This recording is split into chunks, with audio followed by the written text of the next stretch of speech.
It is a big moment for our Australian tonight with a visit from the world's most popular leader, Prime Minister Narendra Modi. Right now, thousands of people are gathered at Melbourne's Marvel Stadium just for a chance to see him. This is brand Hindustan. This is brand Modi. Melbourne is tonight Modi Central, with India's Prime Minister set to address 30,000 supporters at Marvel Stadium. हमारे मतलब एक वहाँ पे Indian prime minister है, हमारे देखें एक भी इनमें से मैच नहीं कर सका परफॉर्मेंस को। अरे अंकल, जहाँ आपकी खत्म होती है ना, वहाँ उसकी शुरू होती है। But it is rare to see a leader who is so loved. He's doing a great job और we should learn from him. This is how it could be. और वो अपने डाइवर्स कल्चर को लेके चलते हैं। 30,000 people have packed Marvel Stadium for a politician. Narendra Modi has attracted people from all over the country and all over the world here tonight just to catch a glimpse of him. उस वक्त भी हमने कई बार कहा था कि पाकिस्तान जो अपनी लड़ाई ही बंद नहीं करवा पा रहा है, चाहे वो अफगानिस्तान से हो, चाहे वो भारत के साथ टेंशन बढ़ती चली जा रही है, उस तरफ तो हम कुछ कर नहीं पा रहे, तो हमने ईरान और अमेरिका के बीच में लड़ाई कैसे बंद करवा दी? Such is the popularity of Narendra Modi. They've travelled from right around the country. Tonight, this is for him to meet Australia's Indian community. Tomorrow, another sporting ground takes centre stage when he heads to the mighty MC. Melbourne से live Australia में चला PM Modi का जादू, गूंजा मोदी मोदी का नारा। नमस्कार, आपका स्वागत है। इस समय ऑस्ट्रेलिया के मेलबर्न से एक ऐसी खबर आ रही है जिसने न सिर्फ पड़ोसी देश पाकिस्तान को बल्कि खुद ऑस्ट्रेलियन मीडिया को भी हैरान कर दिया है। स्टेडियम में उमड़ा 30,000 भारतीयों का सैलाब। प्रधानमंत्री नरेंद्र मोदी अपने ऑस्ट्रेलिया दौरे के दौरान मेलबर्न के एक विशाल स्टेडियम में पहुंचे। ऐतिहासिक भीड़, वहां भारतीय मूल के 30,000 से भी ज्यादा लोग पीएम मोदी का स्वागत करने के लिए जुटे थे। ऑस्ट्रेलियन मीडिया हैरान, दर्शकों के जबरदस्त उत्साह और दीवान को देखकर वहां का स्थानीय मीडिया पूरी तरह दंग रह गया। एंथनी अल्बनीज ने की तारीफ। इस मौके पर ऑस्ट्रेलिया के प्रधानमंत्री एंथनी अल्बनीज भी उनके साथ मौजूद थे, जिन्होंने पीएम मोदी की नीतियों और दोनों देशों के कूटनीतिक रिश्तों की खुलकर सराहना की। क्रिकेट की भाषा में लगी हैट्रिक। मंच संभालते ही प्रधानमंत्री मोदी ने अपने चिरपरिचित हल्के फुल्के अंदाज में लोगों का दिल जीत लिया। तीसरा दौरा, उन्होंने मुस्कुराते हुए कहा कि पिछले 12 सालों में यह उनका तीसरा ऑस्ट्रेलिया दौरा है। लगाई हैट्रिक। अगर क्रिकेट की भाषा में कहें तो ऑस्ट्रेलिया की धरती पर यह उनकी हैट्रिक है। नया मंत्र। पीएम अल्बनीज की मौजूदगी में उन्होंने दोनों देशों के विकास के लिए डू मोर, अचीव मोर का एक नया और दमदार नारा दिया। प्रधानमंत्री ने वहां रह रहे प्रवासी भारतीयों को भारत के बदलते वैश्विक स्वरूप से रूबरू कराया और देश को एक विकसित राष्ट्र बनने के संकल्प का संदेश दिया। उनके पूरे भाषण के दौरान पूरा स्टेडियम लगातार मोदी मोदी के गगनभेदी नारों से गूंजता रहा। बड़ी बात, यह ऐतिहासिक दृश्य साफ करता है कि 7 समंदर पार भी प्रधानमंत्री मोदी की लोकप्रियता का ग्राफ किस कदर आसमान छू रहा है। It is a big moment for our Australian Indian community tonight with a visit from the world's most popular leader, Prime Minister Narendra Modi. Right now, thousands of people are gathered at Melbourne's Marvel Stadium just for a chance to see him. Modi is about to hit the stage and Brendan Crew is there amongst it all. Brendan, I tell you what, we might struggle to hear him over the cheers when he does arrive any minute now, but it is rare to see a leader who is so loved.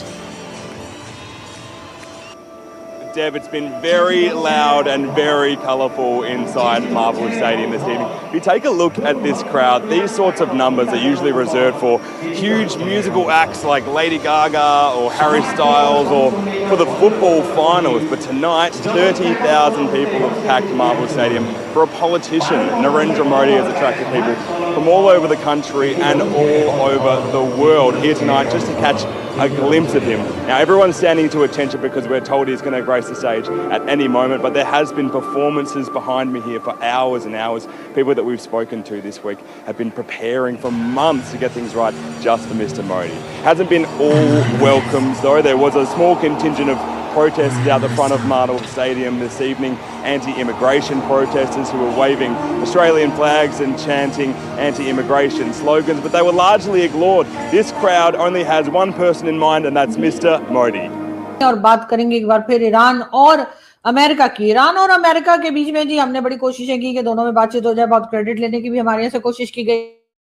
कहा गया कि जी हमने इतनी बड़ी जंग रुकवा दी जी, उसमें कई लोगों की जानें जा सकती थी, ये हो सकता था, वो हो सकता था, इस किस्म की बातें हमने की। और उसके बाद हमने कहा कि देखिए जी, अमेरिका और ईरान दो बड़ी ताकतें जो आपस में लड़ रही थी, और इसमें पाकिस्तान ने अपना रोल प्ले किया और इस लड़ाई को बंद करवा लिया।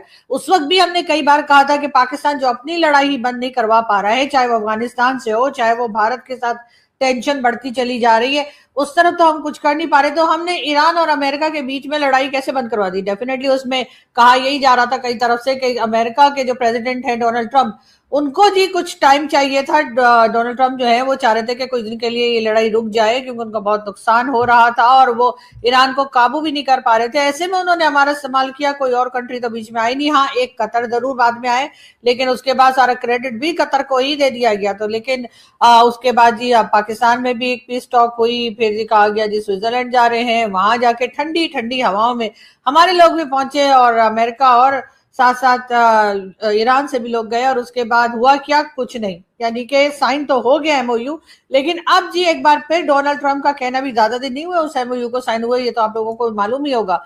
लेकिन ट्रंप का कहना है ईरान के साथ जो सीज फायर है वो ओवर हो चुका है। जी ईरान के साथ जो सीज फायर है वो अब खत्म कर दिया गया है और दोबारा से अटैक शुरू हो चुके हैं और मजीद अटैक भी हो सकते हैं। और ट्रंप का कहना है कि इस बार जो अटैक होंगे वो पहले से कहीं ज्यादा ताकत के साथ किए जाएंगे। अब ऐसे में चले ये दोनों तो लड़ते रहते हैं, आगे भी लड़ेंगे और अभी भी लड़ ही रहे हैं। और लेकिन उसी के साथ साथ जो है वो ईरान की तरफ से भी एक स्टेटमेंट आ चुका है और ईरान का कहना ये है कि अगर कोई भी कंट्री अपनी कंट्री में स्पेस देगी या इस्तेमाल होने देगी ईरान पर अटैक के लिए, तो उसको भी वैसे ही मजा चखाया जाएगा, यानी वो भी तैयार रहें कि उसके बाद जो कुछ होगा। अब ऐसे में ईरान ने जो वार्निंग दी है वो सिर्फ गल्फ स्टेट को नहीं दी है, उसमें तमाम ही कंट्रीज आ जाती हैं जो इस रीजन में रहती हैं। अब सोचने वाली बात ये है कि अब ऐसा अगर ईरान ने कह दिया है और एक बार फिर लड़ाई शुरू हो गई है, वैसे तो खैर क्रेडिट जो था वो बाद में जाके कतर के हिस्से में आ गया था कि जी कतर ने बात कराई है, क्योंकि कतर के पास पैसा है, कतर ने जहाज दिए, कतर ने ये किया, कतर ने वो किया। लेकिन हमारे लोग जो जाकर लंच खाते रहे, ब्रेकफास्ट करते रहे ट्रंप के साथ, हमें भी कुछ क्रेडिट मिलने के चक्कर में हम घूम रहे थे। और ऐसे में अब अगर इस किस्म की बात होने लगी है कि जी वो जो सीज फायर था उसको खत्म कर दिया गया है, एमओयू जो साइन किया था उसमें शायद अब वो पकौड़े रख के खा रहे हैं या शायद पराठे बना के रख रहे हैं, उसका कोई मतलब नहीं रह गया है। ऐसे में पाकिस्तान क्या करे? पाकिस्तान के प्राइम मिनिस्टर जो है इस वक्त सर पकड़ के बैठे हैं और उनको ये समझ में नहीं आ रहा कि अब अपने आप को बचाया कैसे जाए। जाहिर है कि पाकिस्तान में इस वक्त जो कुछ हालात बने हुए हैं, चाहे वो केपीके हो, चाहे वो अफगान बॉर्डर हो, चाहे वो आजाद कश्मीर या पीओके हो या फिर बलोचिस्तान, किसी को भी तरफ भी देख लीजिए तो हर तरफ जो है वो आपको लड़ाई मार कुटाई ही नजर आती है। और हम जो है दूसरों की लड़ाई झगड़े बंद कराने में लगे हुए थे, जबकि अपने हो नहीं पा रहे। उसी के साथ हमारे कुछ पॉलिटिशियंस जो हैं जो कि जरा थोड़ा बहुत बोल लेते हैं, उन्हीं में से एक जिनको कि आप लोग भी जानते होंगे, महमूद खान अचकजई साहब, उन्होंने कहा है कि एक बात हमें बिल्कुल वाज़ेह तौर पर कहनी होगी, यानी बिल्कुल क्लियरली हमें एक बात कहनी होगी, पाकिस्तान की फौज पाकिस्तान फौज के लिए, यानी पाकिस्तान फौज के लिए है या फौज पाकिस्तान के लिए है। जब तक ये फैसला नहीं होता पाकिस्तान का कोई भी मसला या कोई भी इशू